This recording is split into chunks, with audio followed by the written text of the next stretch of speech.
네, 안녕하세요. 오늘부터 기초통계 관련된 좀 더 본격적인 내용을 살펴보도록 하겠습니다. 네, 오늘은 그 2장에 있는 내용을 같이 살펴보도록 하겠습니다.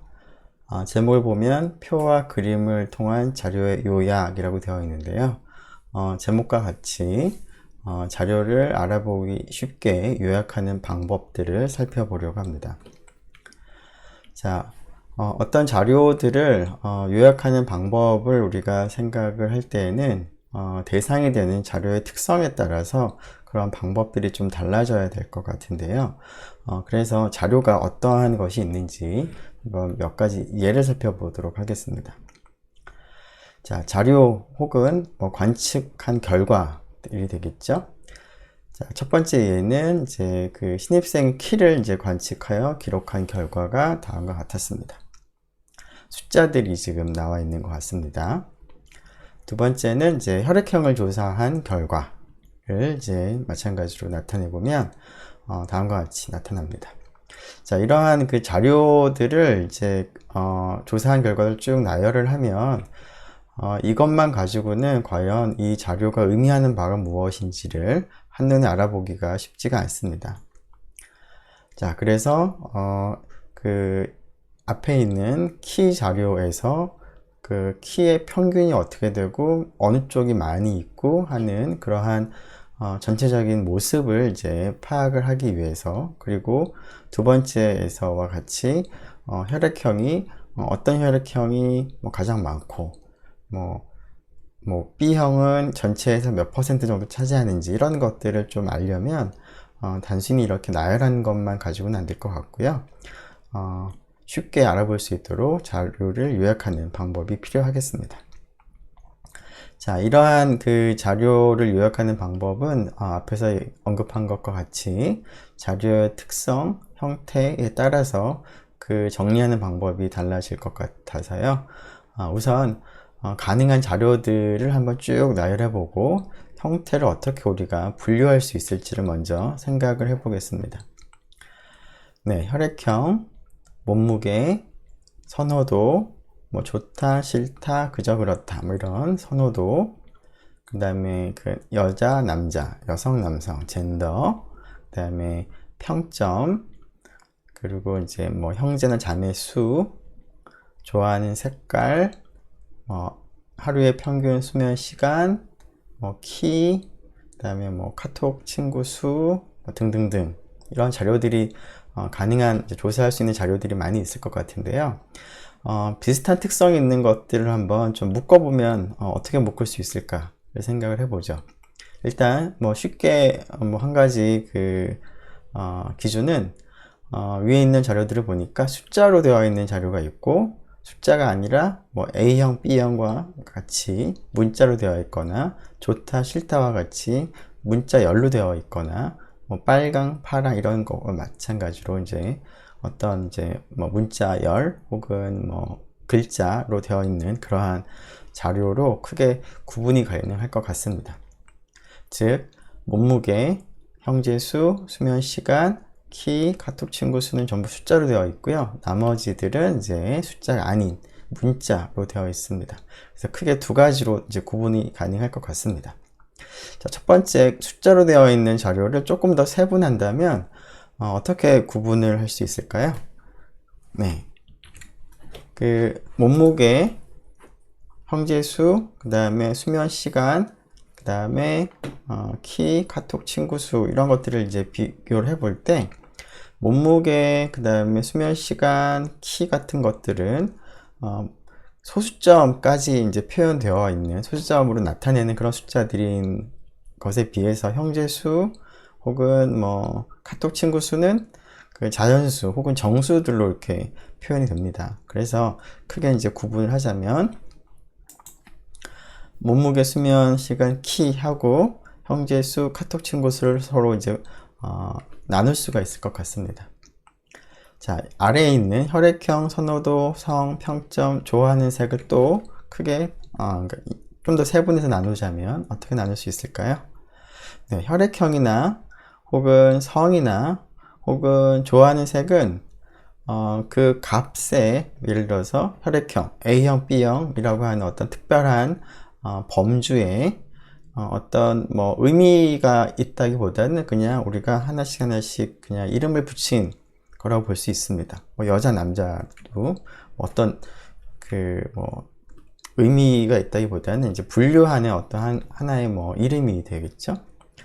자, 물론 선호도나 평점도 뭐 하나하나의 이름을 붙여놓은 거긴 하지만 선호도하고 평점은 그 선호도 같은 경우를 보면 좋다, 싫다, 그저 그렇다가 있는데 이것들 사이에 대략적인 순서 관계가 있는 것 같습니다.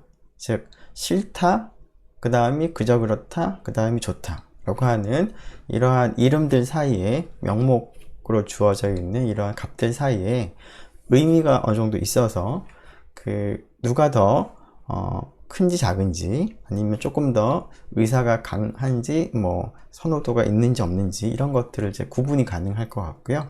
비슷하게 평점도 A 플러스를 가장 선호할 것 같고요. 그 다음에 A, 그 다음에 B, C 이런 값들 사이에 어떤 순서가 의미가 있는 그러한 자료들입니다. 그래서 선호도 평점은 순서상의 어떤 순서의 의미가 있는 그러한 것들과 그렇지 않은 걸로 나눌 수가 있을 것 같은데요.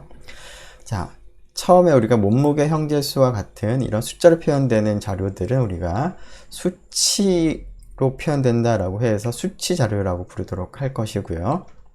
그렇지 않고 혈액형, 선호도, 뭐 성, 평점, 좋아하는 색과 같이 문자, 글자로 표현되는 그러한 자료들은 범주형 자료다. 즉, 이 자료들은 어떤 그 특성이 어디에 해당하는지 범주들로 나타난다 라는 의미에서 범주형 자료라고 우리가 부르도록 할 텐데요.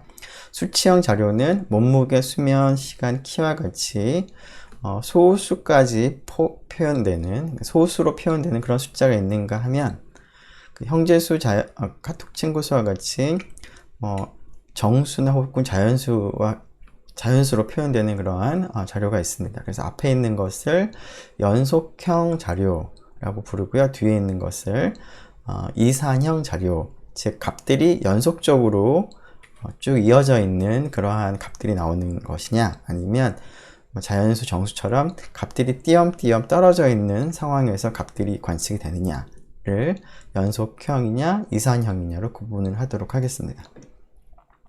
자, 그리고 범주형 자료의 경우에는 순서의 의미가 있는 경우에는 순위형, 그렇지 않은 경우에는 명목형 자료라고 부르도록 하겠습니다.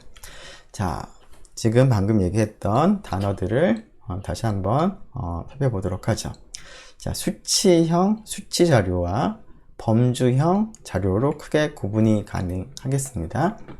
numerical 데이터, categorical 데이터. 자, 수치 자료는 숫자로 표현되는 것들이죠. 관측값이 수치로 측정이 됩니다.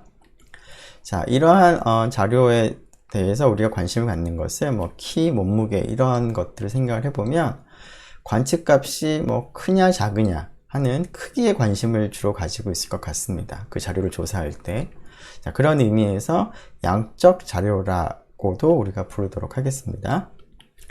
자, 조금 전에 이러한 수치 자료들은 키, 몸무게와 같이 수면 시간과 같이 관측 가능한 값이 연속적인 값을 가지면서 나타나는 경우가 있는가 하면 조금 전에 본 것처럼 그 형제 자매 수나 그 다음에 카톡 친구 수, 교통사고 건수처럼 자연수, 정수들, 즉 관측 가능한 값이 띄엄띄엄 이산적으로 나타나는 경우가 있습니다. 자, 관측 가능한 값이 이산적으로 나타나는 경우를 다른 말로 셀 수 있는 경우라고 부르기도 하고요. 연속적인 경우를 너무나 많아서 셀 수가 없기 때문에 셀 수 없는 경우라고도 부르겠습니다. 그 이유는 여러분들이 잘 아는 것처럼 실수를 생각을 해보면 자, 0하고 1 사이에 있는 모든 실수가 연속적으로 쭉 있죠? 여기에 있는 값들은 너무나 많아서 연속적으로 좀 분포하기 때문에 너무 많아서 셀 수가 없는 것에 비해서 0, 1, 2 이런 값들은 띄엄띄엄 나타나죠. 이산적입니다. 그리고 카운팅이 가능합니다. 물론 이제 유한계뿐만 아니라 자연수 전체 집합, 즉 1, 2, 3. 무수히 많은 자연수 전체를 생각을 하더라도 무한히 많긴 하지만 이산적이긴 하고요. 그리고 카운팅, 셀 수가 있습니다. 네, 그래서 앞쪽을 연속형 자료, 뒤쪽을 이산형 자료라고 부르도록 하고요. 사실은 그런데 이제 이런 연속형 자료하고 이산형 자료는 상황에 따라서 잘 생각을 해야 될 텐데, 실제로 관측 가능한 값은 연속적이긴 하지만 그 값을 우리가 기록을 할 때는, 관측을 해서 기록을 할 때는 이산의 형태로 기록을 할 수는 있습니다. 예를 들어서 어떤 몸무게를 기록을 한다라고 했을 때, 몸무게가 이제 그 측정을 우리가 정확하게 한다면 뭐 29.3kg 이렇게도 될 수 있고 29.312kg이 될 수도 있겠죠. 즉 연속적인 모든 값들이 다 가능하지만 우리가 측정을 할 때의 그 정밀도에 따라서 그 1kg 단위로 우리가 기록을 할 수도 있습니다. 그래서 29.3이나 29.312나 전부 다 29kg으로 이제 기록을 하는 거죠. 혹은 뭐 32 이런 식으로 소수자 말에 있는 것은 이제 생략하고 1의 단위까지만 기록을 할 수가 있습니다. 그래서 실제로 이론적으로 관측 가능한 값의 형태는 연속적임에도 불구하고 기록된 형태가 이산적일 수는 있습니다.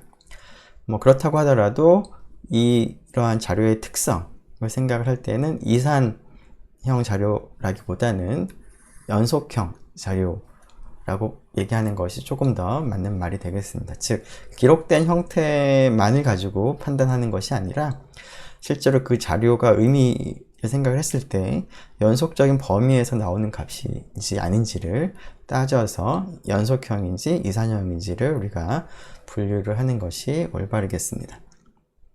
자, 범주형 자료를 조금 더 생각을 해보죠. 자, 관측의 결과가 혈액형이나 혹은 선호도, 평점과 같이 관측 결과가 숫자가 아니라 어떤 범주나 항목의 형태로 나타나는 자료를 우리가 범주형 자료라고 부르겠고요. 이러한 범주형 자료를 조사할 때 우리가 관심을 가지고 있는 값은 내용, 크기라기보다는 내용이 됩니다. 즉 혈액형을 생각을 해보면 혈액형이 뭐 A가 크냐 작으냐, 뭐 B가 크냐 작으냐, 뭐 그런 거는 뭐 당연히 말이 안 되는 거니까 결국은 조사한 결과 A형이 나타나느냐 B형이 나타나느냐 하는 그 항목, 그 내용에 이제 관심을 가지고 있는 것이겠습니다. 자, 이러한 자료를 양적 자료와 대응해서 질적 자료라는 표현을 쓰기도 하겠습니다. 자, 이러한 질적 자료, 범주형 자료에 대해서는 크기에 대해서는 우리가 뭐 얘기할 수 있는 게 없기 때문에 이 경우에 우리가 이제 관심을 가지는 것은 결국 혈액형이라고 생각해 본다면 전체 50명을 예를 들어 조사를 했을 때 그 중에서 A형이 몇 명이고 B형이 몇 명이고 O형이 몇 명인가 하는 것에 관심을 가질 텐데요. 즉 A라는 범주에 해당하는 관측값이 몇 개가 있는가, B라는 항목에 대한 관측값이 몇 개가 있는가 하는 관측값의 각각의 범주에 대한 관측값의 개수에 관심을 가지게 될 텐데요. 각각의 범주마다 그 관측값의 개수를 우리가 다른 말로 도수라고 부릅니다. 그래서 도수에 이제 관심을 가지게 되겠습니다. 자, 그리고 이러한 범주형 자료를 이제 구분을 하자면, 이걸 좀 지워야 되겠네요. 네, 이거를 네. 앞에서 우리가 그 평점이나 아니면 선호도와 같이 범주들 간에 어떤 순서의 의미가 있는 경우도 있고, 혈액형, 뭐 성, 남자냐 여자냐 뭐 이런 것과 같이 범주 간에 뭐 순서가 전혀 의미가 없는 그런 경우가 있습니다. 그래서 범주 간의 순서가 의미가 있는 경우는 순위형이라고 부르도록 하고요. 그 순서 의미가 없는 경우는 명목형 이라고 부르도록 하겠습니다. 네. 자, 그리고 크게 우리가 수치 자료랑 범주형 자료로 지금 구분을 했지만, 어떤 경우에는 이제 수치 자료를 범주형 자료로 변환을 이제 하는 것이 가능하겠습니다. 예를 들어서, 네, 잠시만요. 자, 성적을 생각을 해보면, 성적이 이제 100점, 92점, 83점 이렇게 나타날 수가 있는데, 우리가 범위를 정해서 100점에서 90점은 이제 A로 표기하고 90점에서 80점은 B로 표기한다면 실제로 자료는 수치형으로 관측이 됐지만 그것을 내가 기록을 할 때는 범주형 자료로 변환을 해서 이제 기록을 할 수도 있겠습니다. 그래서 수치 자료하고 범주형 자료 사이에 변환도 물론 가능합니다.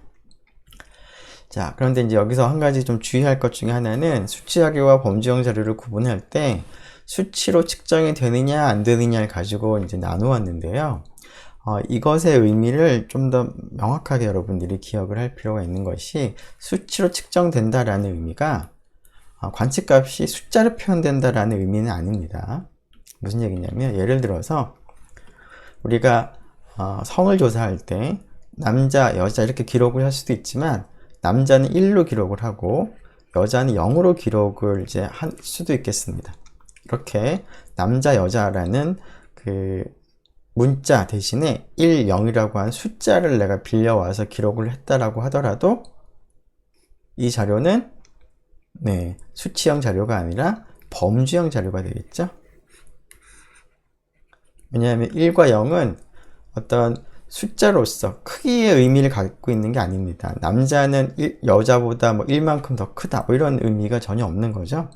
이 1이라고 하는 것이나 0이라고 하는 것이나 이것은 여기서는 숫자로서의 의미라기보다는 그냥 1이라는 숫자인 문자를 이제 가지고 와서 표기하는 것 뿐입니다. 그래서 이것은 숫자라기보다는 이제 문자로서의 의미가 있기 때문에 범주형 자료가 되겠습니다. 네. 자, 지금 방금 했던 것을 정리해보면 수치 자료와 범주형 자료로 구분할 수가 있는데 수치 자료는 양적 자료, 범주형 자료는 질적 자료라고 부를 수가 있고요. 수치 자료는 다시 연속형, 이산형, 범주형 자료는 명목형, 순위형. 자, 영어 표현도 여러분들이 한 번씩 읽어보면 좋을 것 같습니다. 자, 그리고 그러한 자료의 이그젬플이 뭐가 있는지도 여러분들이 한번 생각을 해보면 좋을 것 같고요. 자, 그런데 이러한 자료라는 이제 그 용어 대신에 경우에 따라서는 이제 변수라는 용어를 이제 쓰기도 하는데요. 자, 엄밀하게 조금 전에 그 연속형 자료의 이그젬플로 키라고 썼는데 사실 키 자체는 자료는 아니고요. 사실 키의 자료라는 표현을 쓰려면 앞에서 본 것처럼 178 혹은 192 이런 것처럼 실제로 관측한 자료들, 관측 값들이 자료가 됩니다. 이게 자료입니다. 키라고 하는 것은 이 자료에 대한 어떤 이름이 되겠죠. 이 숫자들이 의미하는 특성, 이름이 됩니다. 그래서 이 키라고 하는 것은 변수라는 표현이 조금 더 맞겠습니다. 물론 여기서는 이제 간단하게 쓰기 위해서 키의 자료, 몸무게의 자료, 온도의 자료, 이렇게 기온의 자료라고 하는 것을 이제 줄여서 그냥 간단하게 쓴 것인데요. 자료와 변수를 좀 구분을 해보면 관심의 대상 혹은 관측이 되는 그 대상을 생각할 때 그 특성을 우리가 변수라고 부르겠습니다. 자, 이러한 특성은 표본 추출 단위, 우리가 조사하는 각각의 개체를 우리가 조사함에 따라서 그 관측값들이 달라지겠습니다. 이러한 그 관측값이 달라질 수 있는 특성 자체를 우리가 변수라고 부르겠다라는 겁니다. 다시 이 키로 생각을 해보면 키라고 하는 거는 그 개체들마다 관측을 했을 때 달라질 수 있는 거죠. 관측값이 달라질 수 있는 겁니다. 그리고 이 키는 이제 관심 대상이 되는 어떤 특성인 것이고요. 이 특성에 대해서 조사한 결과, 관측된 결과가 178, 192와 같이 어떤 값들이 나오는 거죠. 그래서 이때 아래쪽은 실제로 관측된 값들을 쭉 나열한 것이니까 이것은 자료고요. 이제 키라고 하는 이 이름은 변수라고 하는 게 조금 더 올바른 표현이 되겠습니다. 자, 사실 뭐 변수와 이제 자료는 이제 이러한 관계가 있기 때문에 조금 전에 우리가 자료를 그 형태에 따라서 나누어 봤는데요. 마찬가지 방법을 적용한다면 변수도 비슷하게 수치형 변수, 범주형 변수로 나눌 수가 있을 것이고요. 또 수치형 변수에는 연속형 변수, 이산형 변수로 나눌 수가 있겠죠. 명목형 변수, 순위형 변수도 마찬가지가 되겠습니다. 그래서 변수의 종류나 자료의 종류나 동일하게 같은 형태로 생각을 할 수가 있겠습니다. 네, 그래서 여기 있는 이 값들은, 값이라기보다 여기 있는 이 이름들은 변수라고 보는 것이 조금 더 알맞은 표현이 되겠습니다. 네, 영어 표현은 이제 variable이라는 표현을 쓰기 때문에 그 앞에 있던 표현에서 데이터 대신에 variable로 이제 바꿔서 numerical variable이라고 하고 그 안에 continuous variable, discrete variable, 그 다음에 범주형은 categorical variable, 그 다음에 그 안에 nominal 혹은 ordinal variable 이라는 이름을 변수를 나타낼 때 사용을 합니다. 네, 다시 한번 얘기를 하면 자료를 얘기할 때는 관측되어진 특성이 아니라 실제로 그 특성에 대해서 관측한 값을 의미합니다. 네, 요 이그잠플을 여러분들이 생각해 보면 좋겠습니다. 키는 변수고 실제로 조사한 이 178, 190이라는 이런 관측값들은 자료다. 네. 자, 그러면 자료를 이제 크게 형태들을 이제 구분해 보았으니까 자료를 한번 요약하는 방법을 형태에 맞춰서 한번 생각을 해보도록 하겠습니다. 자, 범주형 자료를 요약하는 방법들을 도스 분포표, 원형 그래프, 막대 그래프, 파레토 그림에 대해서 하나씩 살펴보려고 하고요. 수치 자료를 요약하는 방법은 크게 이산형 자료를 요약하는 방법과 연속형 자료를 요약하는 방법으로 나눠서 생각을 해보려고 하는데요. 즉, 범주형 자료일 때와 수치형 자료일 때 요약하는 방법이 구분이 된다는 겁니다. 범주형일 때 도스, 분포, 원형 그래프, 막대 그래프, 파레토 그림. 자, 수치 자료는 이산형과 다시 연속형으로 나눠서 우리가 방법을 생각을 해보는데, 이산형 자료는 경우에 따라서는 범주형 자료 요약 기법을 그대로 활용하고요. 경우에 따라서는 연속형 자료 요약 기법을 이제 활용하기도 합니다. 연속형 자료를 이제 요약하는 기법으로는 점도표, 도스 분포표, 히스토그램, 도스 다각형, 상대 도스 다각형, 줄기 그림 등을 살펴보도록 하겠습니다. 하나씩 한번 살펴보도록 하죠. 우선 범주형 자료에 대해서 알아보고 쉽게 요약하는 방법들을 살펴보려고 하는데요. 자, 이러한 이제 방법을 얘기를 할 때 앞에서 잠깐 나왔었는데 각 범주에 대해서 관측값의 개수가 도수라고 얘기를 했는데요. 그 도수에 우리가 주로 이제 관심을 가질 테니까 도수라고 하는 용어를 다시 한번 생각을 해보도록 하겠습니다. 도수라고 하는 말은 영어 표현에 frequency라는 말을 쓰기도 합니다. 자, 도수하고 관련 지어져서 많이 생각하는 개념 중에 하나가 도수는 말 그대로 관측값의 개수인데요. 전체 관측값이 뭐 100개가 있든 뭐 300개가 있든 상관없이 어떤 범주의 관측값의 개수를 우리가 도수라고 하는데, 경우에 따라서는 그 관측값의 개수가 중요한 것이 아니라 전체 관측값 중에서 얼마만큼 차지하는지 하는 상대적인 그러한 값이 더 의미가 있을 수도 있습니다. 그런 의미에서 상대도수라는 개념을 우리가 생각을 해볼 수가 있겠습니다. relative frequency라고 부르는데요. 말 그대로 도수를 나누는 거죠. 뭘로? 전체 관측 개수, 전체 관측 값의 개수로 나눠주면 그게 상대도수가 되겠습니다. 각각의 범주에 대해서.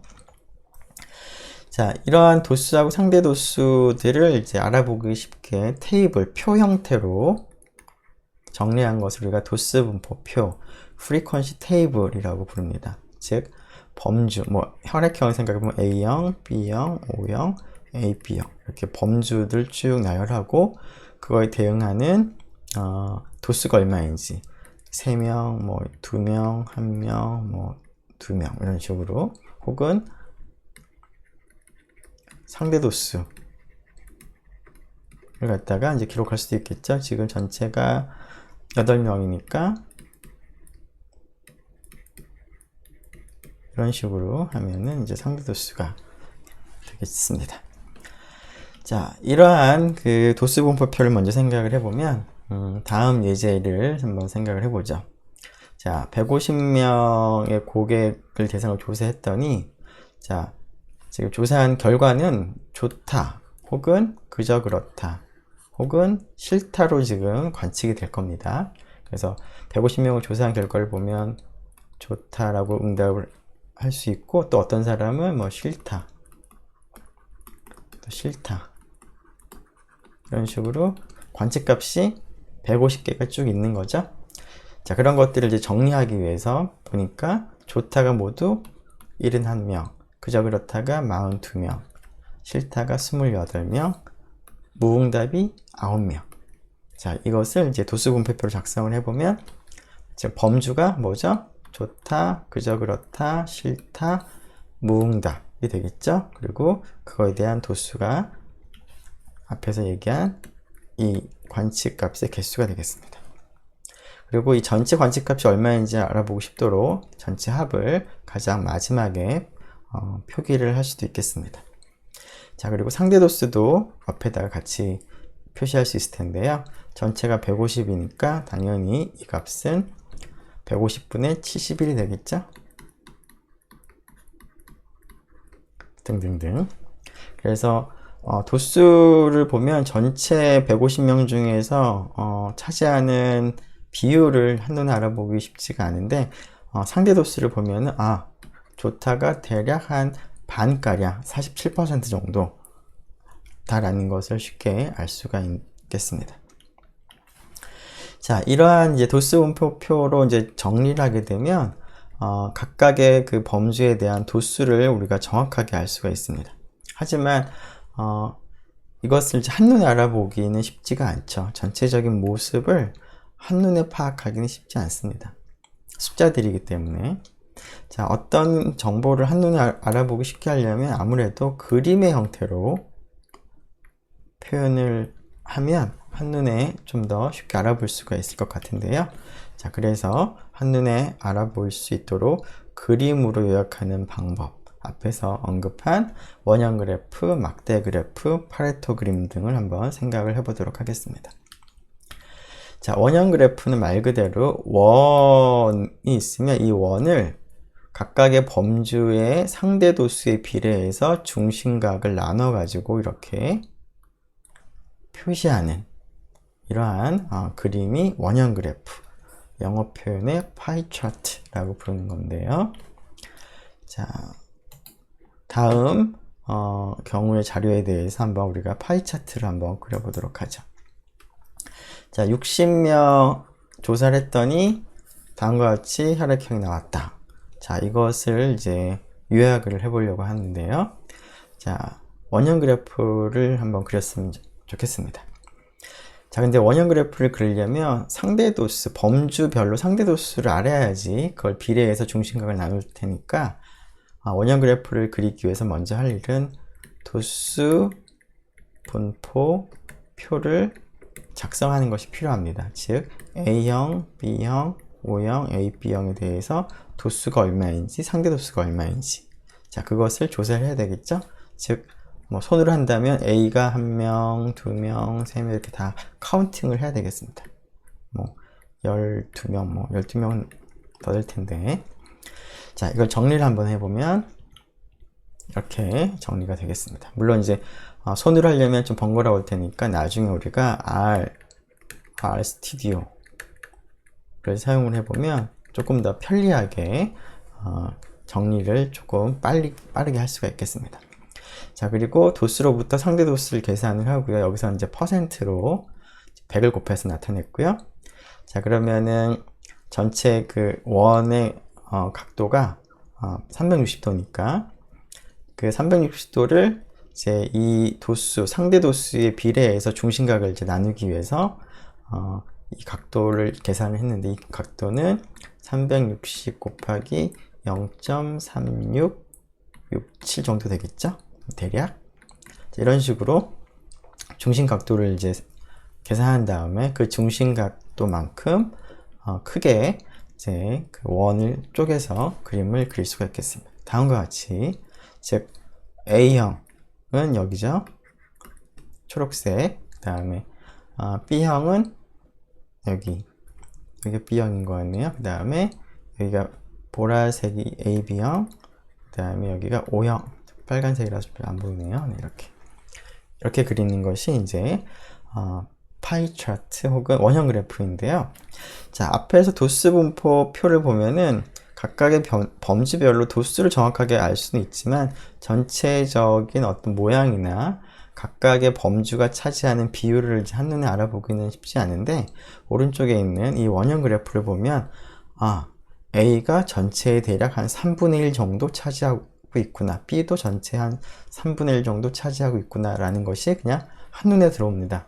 그걸 보자마자 전체적인 즉 모습을 한눈에 파악하기가 훨씬 유리한 그러한 형태가 원형 그래프가 되겠습니다. 자, 원형 그래프의 장점으로서는 각각의 범주 혹은 몇 개의 범주를 이제 같이 묶었을 때 그러한 범주가 차지하는 비율이 얼마 정도인지를 파악하기가 쉽습니다. 즉 전체에서 얼마만큼을 차지하는지 상대적인 그 비율을 다시 한번 보면 A 3분의 1 정도, B도 3분의 1 정도, 그 다음에 A, B하고 O를 합친 것도 대략 한 3분의 1 정도, 이런 것들이 이제 금방 눈에 들어옵니다. 자, 하지만 이런 원형 그래프를 보면은 그림으로 나타나져 있기 때문에 범주 간의 도수를 비교하거나 도수의 크기가 얼마큼 차이가 나는지 이런 것들을 파악하기가 쉽지가 않습니다. 지금 앞에서 보면은, 자, A형과 B형이 비슷해 보이는데 약간 눈으로 보면 A형이 조금 더 많이 있는 것 같은데요. 정확하게 크기가 얼마인지 혹은 A형이 B형보다 얼만큼 더 많은지 이런 것을 파악하기는 쉽지가 않죠. 숫자들이 없으니까. 자, 그런 이제 단점이 있습니다. 그래서 그런 단점을 극복하는 한 가지 방법으로 도수나 상대 도수를 그 그림 옆에다가 기록을 할 수도 있는데요. 이 단점은 막대 그래프라고 하는 앞으로 소개할 녀석의 그 특성을 생각해 보면 이런 단점을 극복하는 것이 이제 막대 그래프가 되겠습니다. 그래서 이런 단점이 있어서 도수를 비교하거나 도수 크기 차이를 파악을 하고 싶을 때는 원형 그래프보다는 막대 그래프를 이용하는 것이 더 유리하겠습니다. 자, 지금은 이제 원형 그래프에다가 크기가 얼마인지를 알아보고 싶도록, 비교하기 쉽도록 그 도수를 옆에다 기록을 했는데요.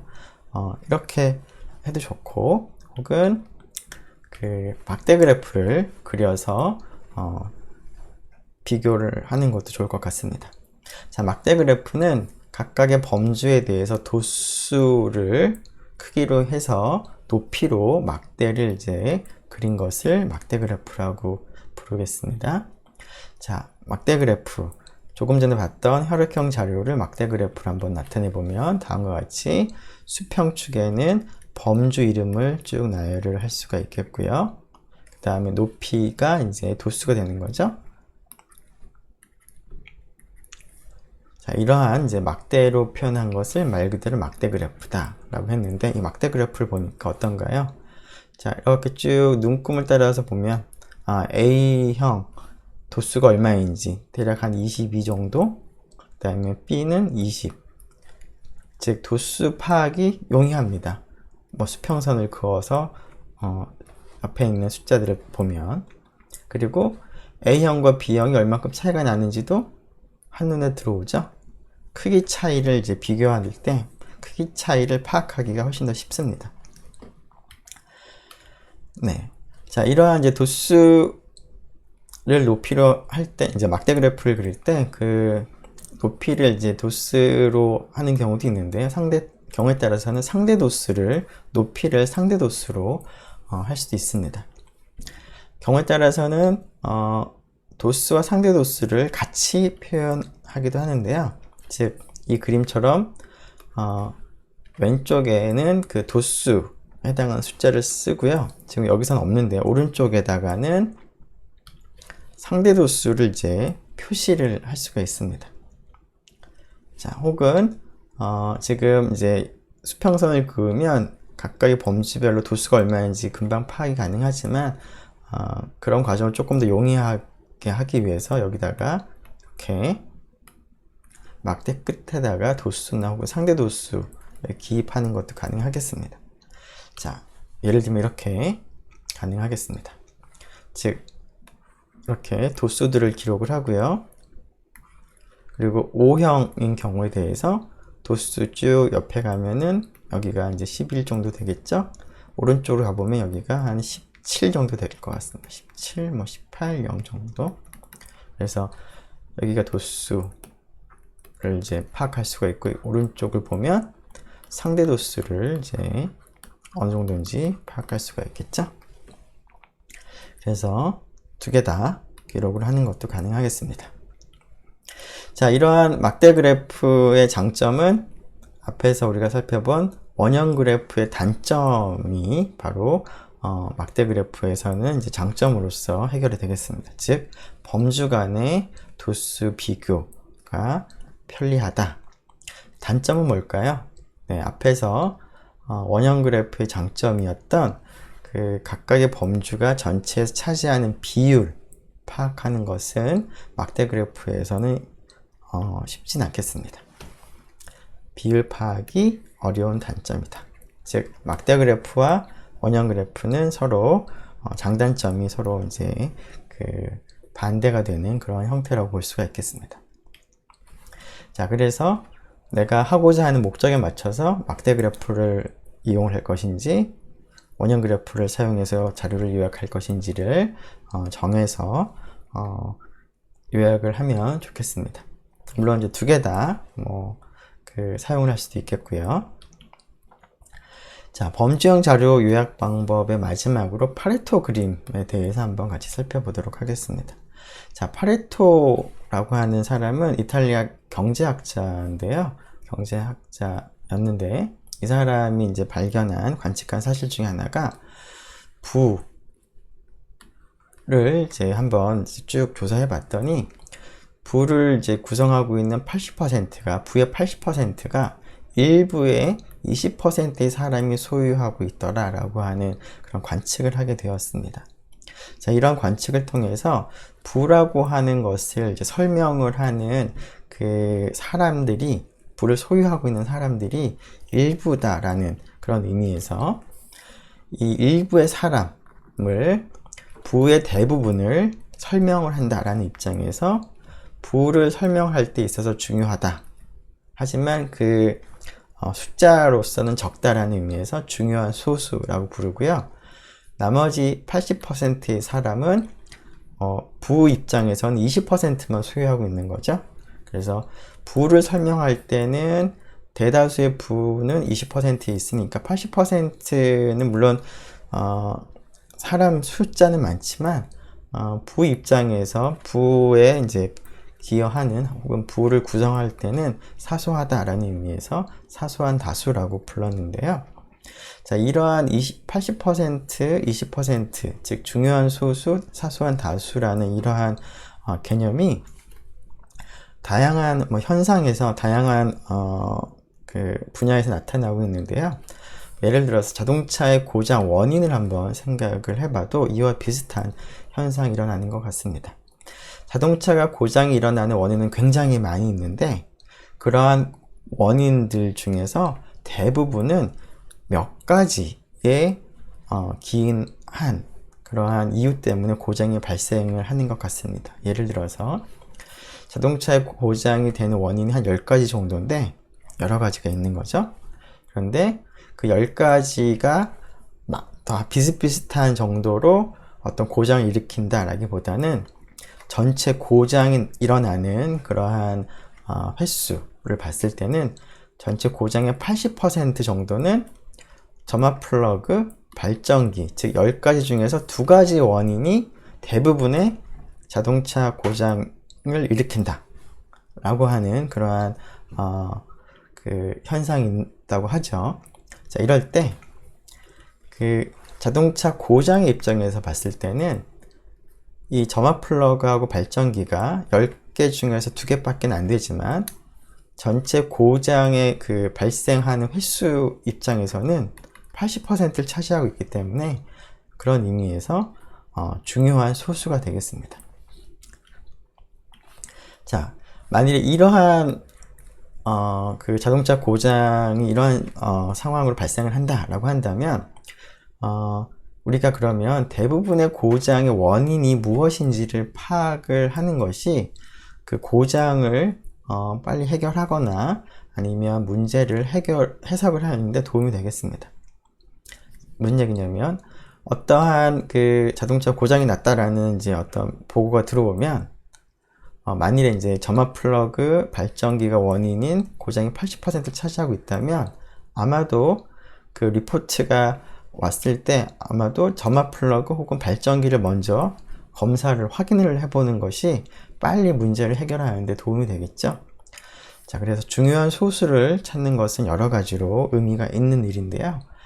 자, 파레토 그림이라고 하는 것은 이러한 중요한 소수를 찾는 데 사용이 되는 요약 방법이 되겠습니다. 자, 막대 그래프처럼 그리되 앞에서 막대 그래프를 그릴 때는 오른쪽에 뭐 A형, B형, 뭐 O형 이런 식으로 뭐 범주를 쭉 나열했는데요. 자, 범주 간에 이제 그 뭐 특별히 순서를 우리가 정하지 않고 쭉 나열을 했습니다. 자, 그런데 파레토 그림에서는 우리가 이제 중요한 소수, 즉 많이 발생하는 것이 무엇인지를 알기 위해서 도수가 큰 범주를 빨리 파악을 하고 싶기 때문에 도수가 큰 것을 왼쪽에, 도수가 작은 것을 오른쪽에 배열을 합니다. 자, 그리고 그 각각의 이제 누적 상대 도수를 계산을 해서 이제 각 범주의 막대 위에다가 이제 점을 표시해 가지고 그 점들을 이제 이어서 이제 그림을 그리겠습니다. 자, 실제로 한번 어떻게 하는지 그 예를 한번 살펴보도록 하죠. 자, 화장지 50장 갖다가 지금 조사했더니 그 분량의 종류가 그 50장이 지금 이제 불량품이라고 하면 50장의 불량품 중에서 구멍이 뚫려 있는 분량이 있는 게 16개, 잘못 접혀져 있는 분량이 있는 게 3개, 찢어져 있는 분량이 있는 게 23개, 뭐 등등 크기가 분량인 거 2개, 네, 2개, 두께 분량 2개, 그 다음에 4종류 또 여러 가지 뭐 각각 있는데 그런 분량이 하나씩. 그런데 이제 불량품이 이제 그 이런 4종류 되는 거는 이제 따로 이렇게 얘기하기가 좀 귀찮은 거니까 불량품이 1개인 불량의 종류는 전부 다 기타라고 묶어서 파레토 그림을 한번 그려보려고 합니다. 자, 결과를 먼저 한번 보죠. 자, 이렇게 그리는 것이 파레토 그림입니다. 즉, 그 범주, 즉 불량의 원인이 되는 거죠. 그런 것들이 이제 범주가 되는데 이들 사이를 그 순서를 정합니다. 도수를 계산해서 도수가 가장 큰 것을 왼쪽에 점점 도수가 작아지도록 배열을 하는 겁니다. 자, 그리고 상대 도수를 계산을 해서 상대 도수라고 하는 거는 지금 찢어져 있는 게 23개, 구멍 뚫려 있는 게 16개 등등 해서 전체가 50개가 되는 거니까 찢어져 있는 분량이 있는 것이 46%가 되겠죠? 상대 도수입니다. 그리고 이제 구멍 뚫린 거 마찬가지로 32% 이렇게 구할 수가 있겠습니다. 자, 이러한 상대 도수를 위에서부터 혹은 왼쪽에서부터 누적한 값을 우리가 누적 상대 도수라고 부르겠습니다. 즉, 첫 번째 항목은 0.46 그대로 두 번째 항목에서의 두 번째 누적 상대 도수는 이 값과 이 값을 더한 거죠. 위에 있는 그 두 개를 더한 거죠. 이 두 개. 그 다음에 여기는 위에 있는 세 개를 더한 거. 누적해 오는 겁니다. 누적 상대 도수를 계산하고 첫 번째 누적 상대 도수는 여기일 거고요. 그 다음에 두 번째 항목의 누적 상대 도수는 여기입니다. 세 번째 항목은 누적 상대 도수 점점 올라가겠죠. 누적이니까 여기는 이렇게 증가하겠습니다. 그래서 그런 것들을 이제 이렇게 직선을 연결해서 그림을 그리겠다라는 겁니다. 자, 지금 이 파레토 그림에서 왼쪽을 보면 지금 이것은 이제 상대 도수를 이제 표시를 했는데요. 즉, 첫 번째 이 막대의 높이는 이 항목 하나의 상대 도수가 나올 거니까 누적 상대 도수나 이 첫 번째 상대 도수나 똑같겠죠. 그래서 여기서는 똑같이 출발할 거고요. 그런 다음에 여기 높이는 그 두 번째 항목의 상대 도수하고 첫 번째 항목의 상대 도수를 더했으니까 요 길이가 더해져서 이만큼 올라가겠죠. 그런 식으로 상대 도수가 이제 누적이 되는 거니까 이런 식으로 이제 증가하는 형태가 나타납니다. 자, 이렇게 이제 그 파레토 그림을 그리려면 조금 전에 우리가 이러한 자료들을 이제 이용을 하기 위해서 먼저 하는 일은 도수 분포표를 작성을 해야 되겠습니다. 분포표를. 자, 도수 분포표를 작성하는 것으로 끝나는 것이 아니라 여기서 이미 이제 그 크기 순서로 나열이 됐는데요. 크기 순서로 나열이 안 됐으면은 크기 순서가 되도록 가장 큰 것을 이제 위쪽으로 배열을 해야 되겠습니다. 그리고 이제 누적 상대 도수도 물론 계산을 해야 되겠고요. 이러한 표를 계산하고 나서 그것을 토대로 이제 그림을 그리면 이제 파레토 그림을 그릴 수가 있겠습니다.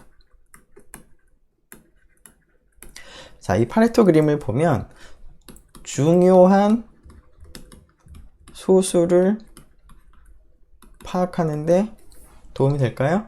네. 지금 중요한 소수 아까 그 전체의 80%를 설명하는 부분이 이제 중요한 소수인데, 즉 이 누적해서 누적 상대도수를 이제 쭉 연결해서 그림을 그린 걸 보니까 80%가 여기죠. 그래서 여기를 이제 지나치는 쪽이 이제 여기 두 번째 항목에서 지나치는 거니까, 즉 첫 번째 항목과 두 번째 항목의 누적 상대도수를 계산하면 약 80% 정도다. 정확하게는 78%가 되네요. 자, 그러니까 이 찢어짐, 구멍 뚫림, 즉 왼쪽에 있는 두 개가 바로 중요한 소수구나를 이 표를 보면 혹은 이 그림을 보면 금방 알 수가 있겠습니다. 자, 그래서 파레토 그림을 이제 그리는 방법을 우리 같이 살펴봤는데요. 자, 이 파레토 그림을 통해서 우리가 파악하기 쉬운 내용이 무엇인가를 다시 한번 정리해 보면, 자, 우리가 상대도수를 이제 누적해서 이렇게 점을 연결했기 때문에 상대도수가 증가하는 정도가 어떻게 되는지 파악하기가 쉽습니다. 여기 있는 걸 보면 여기서 확 늘어났다가 여기서 좀 완만해지는 그런 형태가 있는 것을 볼 수가 있습니다. 상대도수가 증가하는 정도나 혹은 큰 도수의 범주가 차지하는 비율.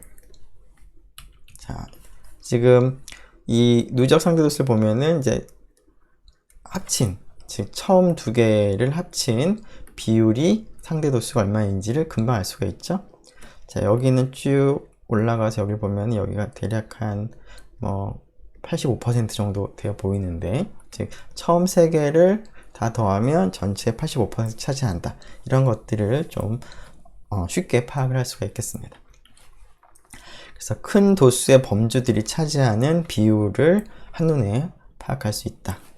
물론 중요한 소수를 찾는 데 도움이 된다라는 거죠.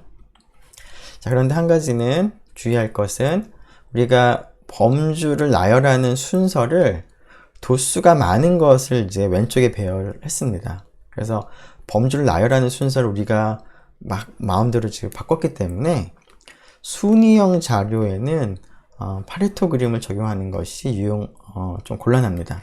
왜냐하면 순위형 자료에는 그 자체로 그 순서의 의미가 있기 때문에, 즉 A 플러스 A, B 플러스 B 이런 식으로 순서의 의미가 있는데, 파레토 그림을 그린다고 이것을 이제 그리다 보면 B가 앞에 나오고 그 다음에 B 플러스가 앞에 나오고 이런 식으로 되다 보니까 지금 이렇게 도수가 큰 순서와 그 범주 자체의 그 순서하고 이제 뒤바뀌게 되겠습니다. 그래서 해석을 하는데 조금 문제가 생길 수가 있기 때문에 순위형 자료에 대해서는 파레토 그림을 우리가 사용을 하지 않습니다, 보통. 네, 이산형 자료까지만 조금 더 살펴보도록 하죠. 자, 이산형 자료는 관측된 수치 자료가 셀 수 있을 정도로 띄엄띄엄 있는 그러한 경우입니다. 자, 이런 이산형 자료 중에는 관측값의 종류가 전체 관측값의 개수가 아니라 종류입니다. 종류가 적은 경우가 있고요. 관측값의 종류가 많은 경우가 있습니다. 자, 크게 그렇게 두 가지로 나눠서 관측값 종류가 적은 경우는 관측값 하나하나를 하나의 범주라고 생각하고 범주형 자료의 요약기법을 적용을 하겠습니다. 예를 들어서 각 가정의 자녀 수를 생각을 해보면 한 1000가정을 조사했다 라고 한다면 그 관측값의 개수는 1000개일 겁니다. 그런데 종류는 2명, 1명, 0명, 3명, 2명, 0명, 3명, 2명 이런 식으로 각 가정마다 자녀 숫자가 아주 크게 많이 바뀌진 않죠. 2명, 3명, 4명 정도로 왔다 갔다 합니다. 그래서 관측값의 종류가 1000가지가 아니라 한 3, 4가지 정도 밖에 안 되죠. 이럴 때는 2, 1, 0, 3 이런 거 하나하나를 그냥 범주라고 생각을 하고 범주형 자료 요약기법을 적용을 하면 될 것 같습니다. 즉, 도수 분포표나 막대 그래프, 원형 그래프를 그대로 활용해서 요약을 할 수가 있겠습니다. 자, 그런데 지금 이산형 자료는 관측값의 종류가 작더라도 어쨌거나 수치형 자료입니다. 그래서 그 관측값 자체의 크기에 의미가 있는 그러한 자료가 되겠습니다.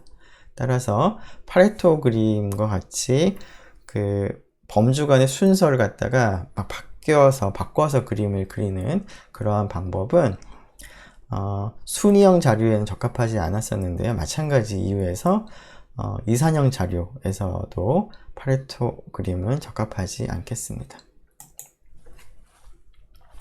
자, 관측값 종류가 많은 경우를 생각을 해볼 텐데, 그럴 때는 연속형 자료의 요약기법, 이 부분은 아직 하진 않았는데요. 연속형은 그 연속된 자료 범위 안에서 나타나다 보니까 어쩔 수 없이 이제 종류가 굉장히 많을 수밖에 없습니다. 그래서 이산형 자료 중에서 관측값 종류가 많은 경우는 이산형 자료이긴 하지만 연속형 자료처럼 다룰 수 있겠습니다. 예를 들어서 하루에 교통사고 건수 생각을 해보면 한 건, 두 건 이렇게 나타날 수도 있지만 경우에 따라서는 1221건 이런 식으로 굉장히 그 값의 종류가 다양하게 나타날 수가 있습니다. 1년 365일을 조사해보면 1도 나타났다가 1000도 나타났다가 200도 나타났다가 왔다 갔다 하겠죠. 자, 이럴 때는 연속형 자료 기법을 쓰는데요. 자, 한 가지를 살펴보도록 하겠습니다. 자, 60개의 콩깍지에서 하나의 콩깍지 안에 있는 콩의 개수를 세서 기록했더니 다음과 같았습니다. 자, 콩의 개수니까 이산형이겠습니다. 조사한 결과를 보니까 제일 작은 값이 1, 제일 큰 값이 6이니까 1, 2, 3, 4, 5, 6 정도에서 왔다 갔다 하죠. 그래서 종류가 6가지밖에 안 됩니다. 그래서 얼마 되지 않기 때문에 이때는 범주형 자료 요약기법을 써서 정리할 수가 있겠습니다. 즉, 범주를 1, 2, 3, 4, 5, 6을 범주라고 생각하고 1이 몇 개, 2가 몇 개, 도수를 쭉 기록을 하는 거죠. 상대 도수도 마찬가지고요. 자, 정리해보면 다음과 같이 도수 분포표를 만들 수가 있겠고요. 이것을 가지고 원형 그래프 혹은 막대 그래프를 이제 그릴 수가 있겠습니다. 자, 지금 6개의 종류가 결국 옆으로 나타나겠습니다. 이 막대 그래프에서는. 그래서 종류가 6개면은 뭐 막대 6개 그리는 게 크게 문제가 없겠지만, 그리고 알아보기도 그렇게 어렵지 않겠지만, 종류가 한 뭐 200개, 300개가 된다 그러면은 막대가 200개, 300개가 쭉 있으면 뭐 알아보기가 쉽지가 않겠죠. 자, 그럴 때는 연속형 자료 요약 기법을 적용을 하면 되겠습니다. 자, 연속형 자료 요약 기법에 대해서는 쉬었다가 다음 시간에 계속 살펴보도록 하겠습니다. 네, 수고 많았습니다.